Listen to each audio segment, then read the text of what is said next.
démocratie du Congo, on a réussi à aussi signer un protocole d'accord dans le domaine EBL, où ils ont corrélé de deux pays pour les éléments audience foraine. Ils ont conseillé pour les criminels, après la pluie vient les beaux termes, la ville province à Kinshasa, Zarabongo, Calvaire, Roland des Ali. Grande ligne, autre bon, c'est bien pour l'édition de Bisso, Yamukolo, Yalelo.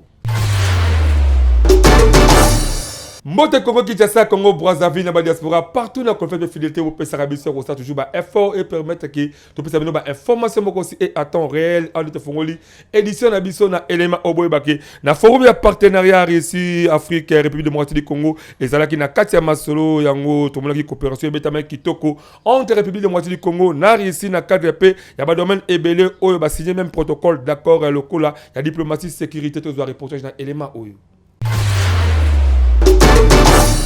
Mwana ya Congo, bondi melangaike, partenariat ya makasi et outil kosalemo entre URSS na République démocratique du Congo, na ba domaine local là, y a diplomatie, na éducation paix, recherche scientifique et technologique paix, comment ça la tête, ma solo ya défense paix et continent kati. Boyabake, chef ya diplomatie, y a République démocratique du Congo, Thérèse Kayikwamba, na homologue na ya Russie, ba saki mokolo totope, ba signature, na ba document oyo, na cadre kaka, y a ba coopération paix local ya agriculture, ba infrastructure, na ba échange culturel.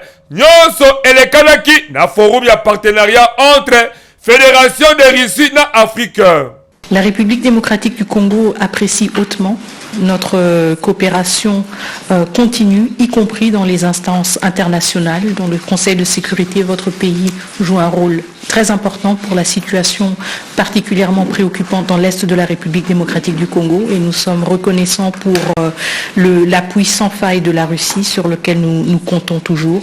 Et je peux aussi vous rassurer justement de notre volonté de consolider les acquis, comme nous venons de le faire à travers l'accord que nous venons de signer, mais aussi à travers d'autres domaines de coopération. Boabake, batutomonaki na ba assise oyo ezabongo, ba représentant ya bamboka lokola, Mali, Éthiopie, Afrique du Sud, République démocratique du Congo, Tanzanie, Angola paix ya Guinée. Le ministre Gilbert Kabanda ya recherche scientifique paix innovation technologique ye paix azalaki wana bo kabino moko mbonda oyo abetisaki. C'est un résultat, un forum prometteur. J'imagine que la Russie, qui est quand même un leader dans le domaine de la science et de la technologie, a beaucoup de choses à nous apporter à nous les Africains. Cadre oyo ezalaki mise en place na 2019 po na ko permettre na des parties bazwa kata ya kobeta masolo kitoko. Bondi melangai ke la ministre Affaires étrangères a rappelé que 2025 est kozala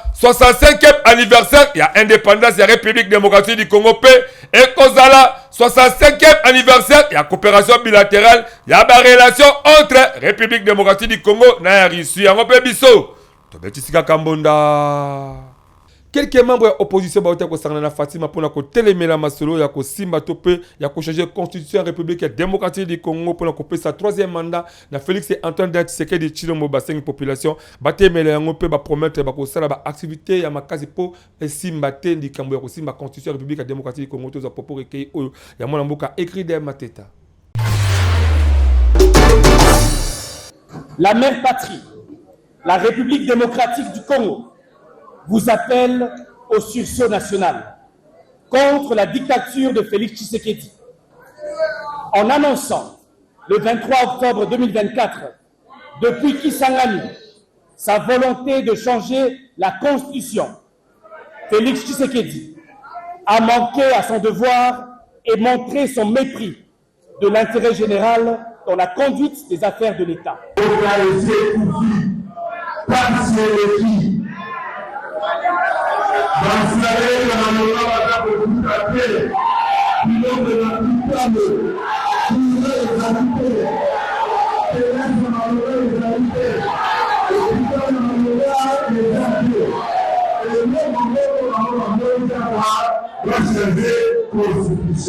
Marc Moulaja, Moukaba, politicien républicain démocratique du Congo, yep apesi makanisina na o Italie, révision topé changement ya constitution à Betty Monda, na o Italie, ba état généraux de justice aux alliés conseil ma à la carte République démocratique du Congo, beaucoup plus la ville province ya Kinshasa élément aux alliés proposés dans mon boka écrit dans Mateta. na koyanola na motuna na yo osila ikoloba na disikulu mokonzi mboka salaki na engumba ya Kisangani ngana koloba boy moye politique nyonso ya ekolo Congo ayebi ke constitution na biso e ali na ba problème ebele wana toko wanga na te sasa ipi mobeko likonzi na biso esengi to bongo lango pamba te eza adapté te selon mode de vie ya biso ba congolais wana toyebi kasi eloko ekosala pasi yali likanisi ya groupe ya parti politique ya chef de l'état makambo ba koloba pamba te IDPS na moto na bango bayebi ke na sima ya Tshisekedi e ali na moto mosusu akoya te babongola mobeko po mokonzi mboka asila kotikala kasi ngana koloba motuna musuna kotuna toko bongola mobeko likonzi po tosala na yango nini pamba te mobeko likonzi nde e empêchaki chef de l'état te asila kosilisa détournement oyo kosala mana kati ekolo mobeko likonzi nde ko empêcher chef de l'état te pour améliorer vie sociale ya ba congolais mobeko likonzi nde ko empêcher chef de l'état te à réaliser promesse na ye alobaki tant que il est chef de l'état soki este e ali kaka na guerre ye manane ekoyala négatif e ali mobeko likonzi nde moto e empêcher ye te donc koluka tobata manasima mobeko likonzi e ali peloko mosusu ba état généraux ya justice ezali se kokoba avec impact na idéologie mais ba congolais ebele bazali ko regretter na comportement ba magistrat ndenge bazali ko tambisa justice mabe à la carte ya république démocratique du Congo baza ko espérer que après ba assise oyo ba décision moko idoine et ko permettre que congolais à ce plat la justice ya mboka na biso tozo élément auto sali symbiose entre monde et colonna RTNC. Mwana ya Congo, mutu nyonso ayebi ke awa la République démocratique du Congo, justice na biso eza maladi pe esengeli ebikisama na ba moyen nyonso. Olinga te. Soki baminganga ba hôpitaux ba kokite même na kisi ya bokoko tokolukela yango solution po ezwa lobiko. Eza kosenga traitement moko epesama po ezwa lobiko atako ekosala ebele ya batu ya misala mabe pasi. Yango nde ezali ba objectif pe souwe oyo ministre de la justice et garde du sceau Constant Mutamba azanango ya co-organiser les états généraux de la justice congolaise. Mutu ako sabinote et comme sikoyo ta ya koluka kopesa guérison la justice oyo même le chef de l'état Félix Antoine Tshisekedi Tshilombo abetela yango mbondake eza maladie. Esengeli boyebake soki justice eza la santé ya malamu et ko permettre pemboka etambola kitoko. Population pe na ngambo na ye baza kolandela na bokebi nyonso ba état généraux oyo ya justice bino moko boyoka ndenge nini babetsa kimbonda. Franchement, c'est une très bonne chose que personnellement j'appuie qu'il y ait des réformes dans ces domaines. Nous ne voulons pas cette justice de deux poids deux mesures. Nous voulons une justice pour tous. Mutu aza likolo ya justice azate. Pour mboka o poto ke nongo malamu eza justice. Mutu aza na tort, aza na tort. Mutu aza na raison. Notre justice est vraiment malade. Et je ne sais comment je peux comparer cette maladie-là. C'est plus que les mpox, c'est plus que la grippe aviaire, c'est plus que les cancers même. Avec cette grave maladie qu'a notre justice, donc notre pays ne sera pas élevé dès lors que on laisse les gens détourner l'argent de l'État. Qu'est-ce que vous pouvez vous attendre à une justice pareille? Bakondi bango moko nde babelisa justice pour na bentéré na bango moko. Justice ezali malade komona bandeko bazali ba avocat na ba magistrat ba kosala likopa. Mais client ole azwa gain de cause le ba komi koloba mboko vraiment justice ezala raté. Tozwa net bikanga kango ba bengi bikanga bakangi mutu OPG komi kuna atini mwana na parquet. Odo mbeko lobi soki mutu azali malade te yo munga ngazongisa na ndafu. De même aussi magistrat tango mutu akomi kuna bamoni mwana wana infraction ezali te. Okosenga lisusu mutu mbongo te loba zwa mwana sani zongo nenda parce que tomoni eloko ya mabe asali te na kata plainte ute pa OPJ eloko ezali te. Bondi melangai ke consultation populaire oyo ezalaki organisé na mboka ezalaki se na objectif ya kosangisa peuple po ensemble topesa makalisi oyo ekosala ke justice na biso ebika elongwa na hôpital po eza maladie jusque là yango pe biso to souhaite nyonso esila kitoko pe tobetisika kambonda totikala kaka na ba état généraux ya justice ya république démocratique ya du Congo quelques congolais ba beteli yango mbonda ya kopesa makanisi na oyo komema ba réforme to pe oyo kopesa thérapie moya kitoko de manière que justice na biso ezo ba valeur à la carte république démocratique du Congo to élément au signé Wilfried Samba. Justice ya mboka na biso ezali maladi pe maladi wana erumeli ezali maladi oyo ete na tango ya Tshisekedi ezali maladi oyo Mobutu atikaki yango parce que toyebi que justice na biso ezali maladi na ndenge makomi esanto lobi na biso ete justice elevaka nation donc quelque part soki nation na biso mboka soki eza kotambola malonga te ezali kobeba makambo mabe etondi mingi c'est que justice aza malamu te.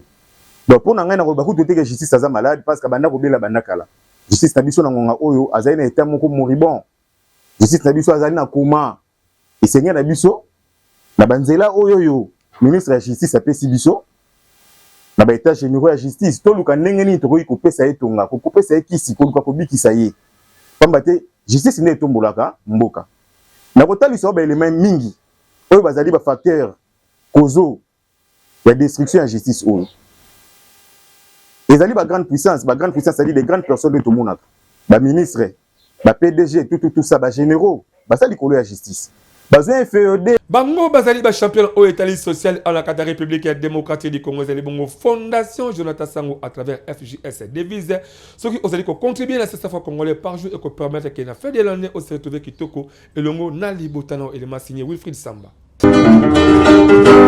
Ndeko ya Congo papa mama elege tangu esi ebelemi yo moto oyo ozali kolala la pongi lamukapo omona misala kitoko fondation Jonathan Sangu aza kosala à travers ba service na ebele oyo ezana kati ya fondation yeba ke na fondation Jonathan Sangu à travers FJS devise na 500 francs ya pamba par jour et kosala ke na suka mvula yona libota na mobimba bolia bomela pebo fete kitoko tala ba oyo ba pesaka confiance na fondation Jonathan Sangu ba fete kitoko vula oyo euti kosila nde biso ba mama to sepela ki to sadere na kati to komi ko pesa mbongo chaque jour nde moto na moto ndenge ya sepela ki ko pesa avantage nange ezali parce que na musala nanga ezo sala mo makambo ebele muta omona kake biloko eza mibale misatu na mesa biloko mukebo eme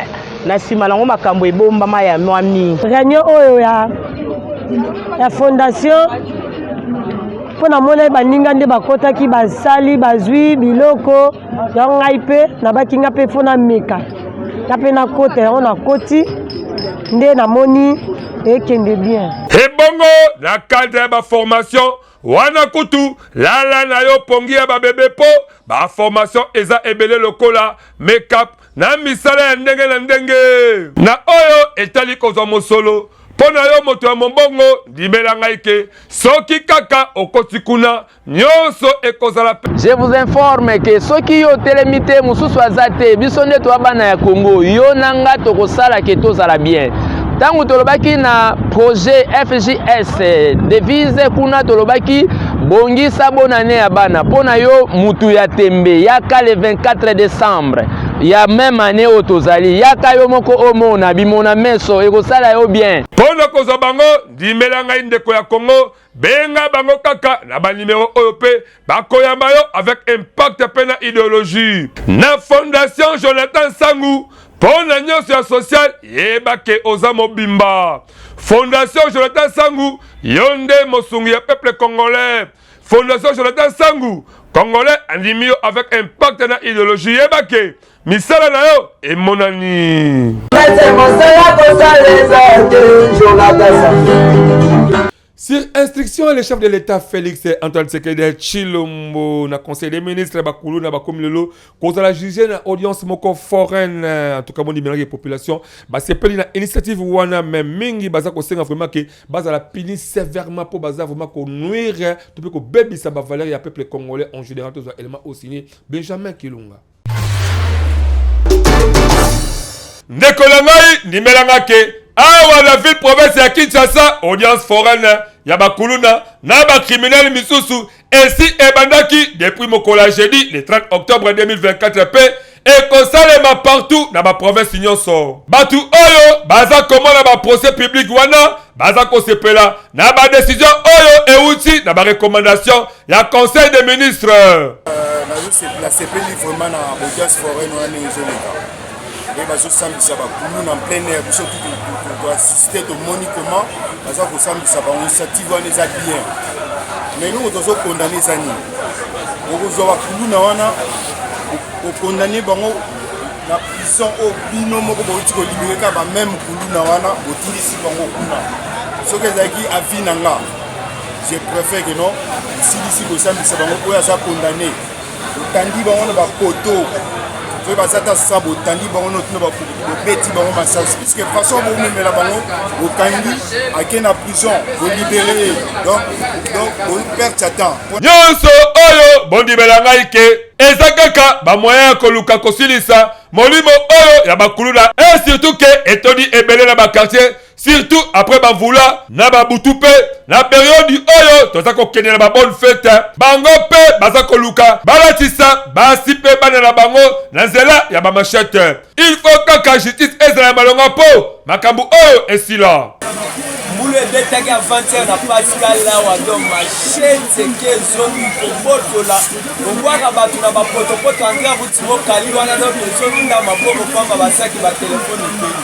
En tout cas l'état congolais atala makambo azwa solution ya bana wana soki kotinda bango akile droit atinda bango bakende balibela bazonga sute tolembi bango ba makasi mboka ezotambola bien te badesambre yango oyo awa tokobelela kaka na baboti oyo bazwaka kikuluna ya bana na bango lokola misala ya malonga boyebake tur oyo bokozanga esika ya koluka bango po bisika baza komema bango eza lisusu makala te ndolope te bokotuna ngulu yo pe elenge tika kikuluna soki olingi oregrete fi na yo te biso tobetisika kambonda soki oza ba problème moko purement spirituel te physique ya kimambango epa le grand chef coutumier Ibrahim Shams autrement dit ba plan azali wana kopesa solution na ngonga muke pe ba primo ko ya kitoko na nzela ya bakoko na biso.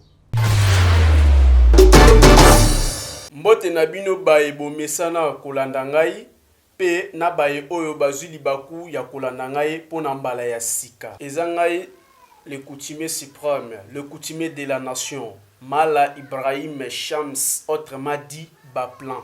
Na yo kopesa bino merci baye oyo bapesaka ngai confiance. Pe na yo kolendisa baye oyo nanu bazwi libaku ya kokutana na ngai te toko ya koluka ngai te. Na yango nasengi na bino nyonso bozana ba problème o etali ya spiritualité. Boya na bokasite ya bakoko na ngai boko témoigner lolenge kaka baninga mususu bazoyeba ko témoigner. Alors na bokasi ya bakoko na biso o tobengi na pouvoir ancestral. Nde tozoyeba kosungela ngo lokola ba problème o tobengi retour d'aversion. Retour d'aversion bisika oyo kimia ezalité entre mwasi na mobali ezala mwasi aboyi mobali to mobali aboyi mwasi ne tozoyeba kosangisa yango na o babengi na kati ya problème financier na kati ya problème financier bay o bazo entreprendre ba entrepreneur ne tozoyeba kosunga bango comment est-ce que bayeba ko avancer na ba faire na bango. Alors tozo pesa pouvoir ya domination ya réussite ya succès. Il y a art nyonso aux la musicien, aux la côté ya théâtre, cinéma, aux la joueur, toujours ba kotombo la mutu na ndenge oyoye alingeli. Tozali koyamba mikolo nyonso. Pona bino baye bozuli baku ya kolanda nga yamba la sika.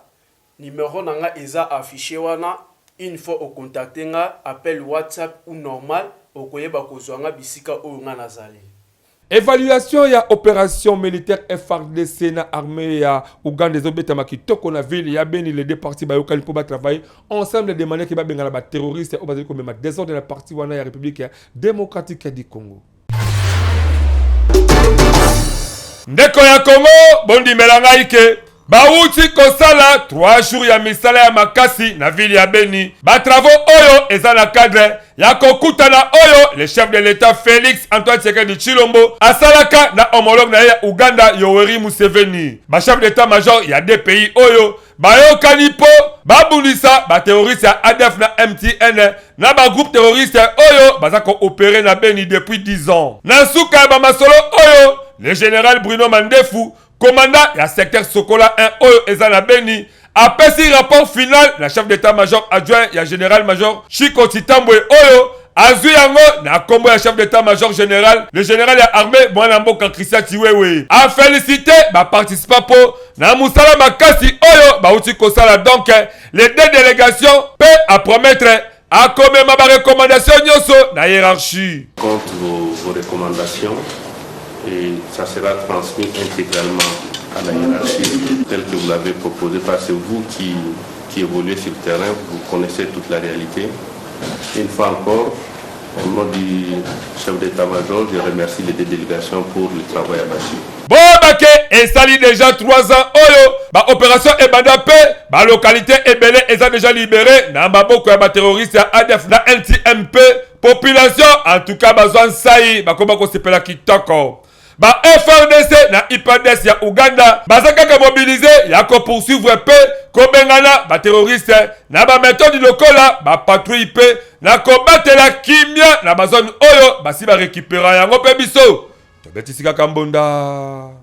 Tomona ki mikolo eleki ndenge nini désordre ekotaki na plateforme ya Fifi Masuka. Plus de 15 députés bakanaki babwaki saye likola ba raison o ba pesa ki melelo to moni vraiment ba tuko vanda ba tuko solola. Donc ba députés nationaux na ba sénateurs ba sangani esika moko dossier o esika vraiment to landelango makasi po neti kaka ke mo boule ekokota lisusu vraiment to zo ba détenir na élément o signé écrit de Mateta.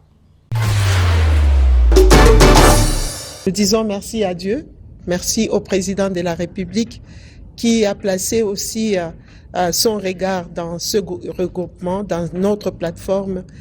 Nous allons continuer à suivre ce qui nous donne comme instruction, à suivre sa vision. Pour suivre la vision du chef de l'État, il faut l'unité. Aujourd'hui, ce corps de l'Union sacrée qui avait quelques problèmes de santé vient d'avoir une très bonne santé. Et nous disons merci à chacun de nous qui a su se surpasser pour que nous puissions être ensemble, pour que nous puissions discuter et pour que nous puissions ouvrir nos cœurs, sortir tout ce qui nous faisait mal. Nous avons essayé de soigner tout ce que nous avions comme blessure et c'est pour cela que nous avons dit encore merci. Merci à cette sagesse, merci à ce qui nous a réunis, qui continuera toujours à nous réunir autour du chef de l'État afin que sa vision puisse avoir beaucoup plus d'éclat et que ce Congo que nous sommes en train tous de servir puisse changer de visage.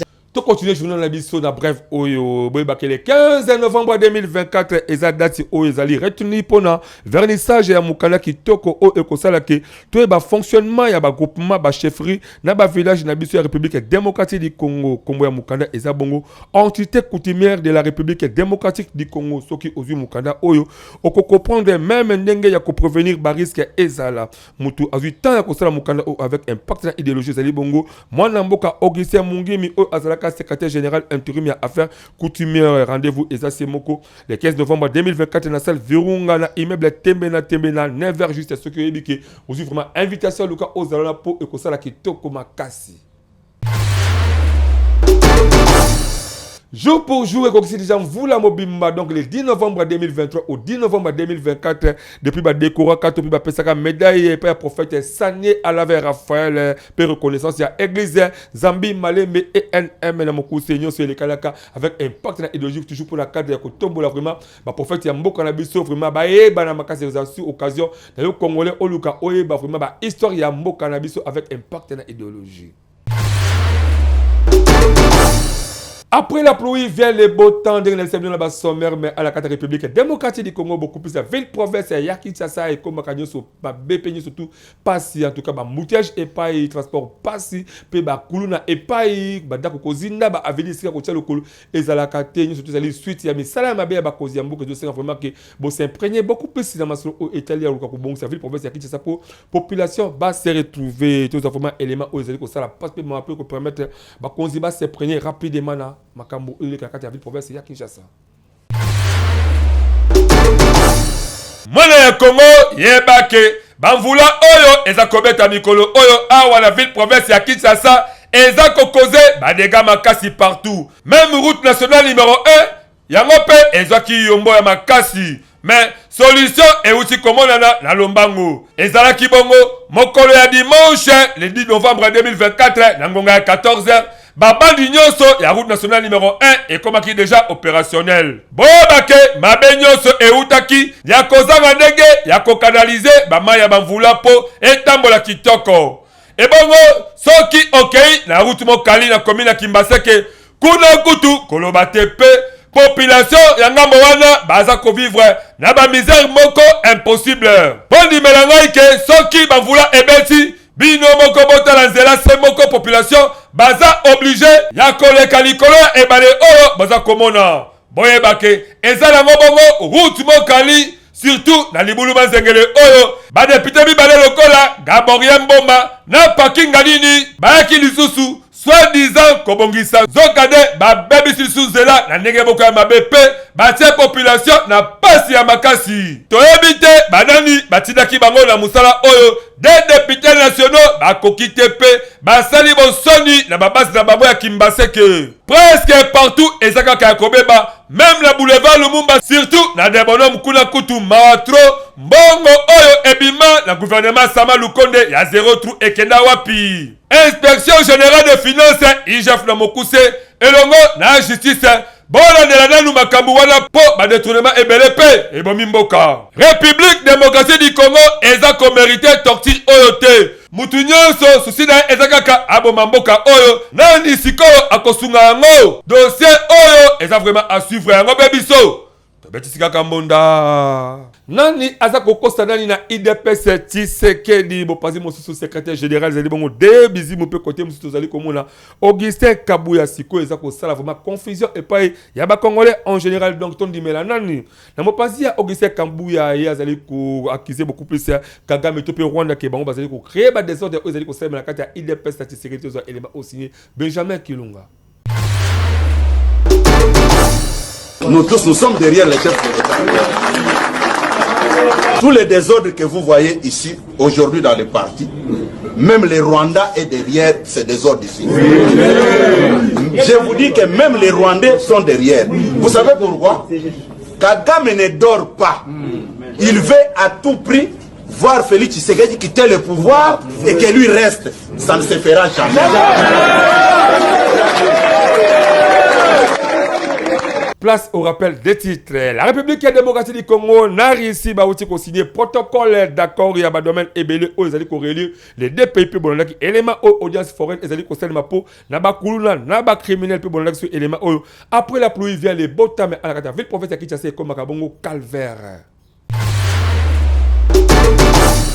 Merci na confet pe fidélité au pesaki biso te bande de kino suka édition la biso mo kwalelo onga allez de la kubel masolo avec impact na idéologie ciné la caméra mais ça là qui toko ya mwana mboka Benjamin Kilunga na Wilfried Samba édition et si baba qui pa maman Abigail Bayinde montage na réalisation mwana mboka écrit de Mateta mère.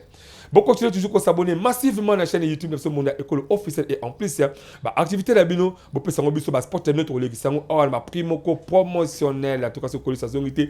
Tout à la prochaine édition Moussou Yassika, je vous aime beaucoup plus bye.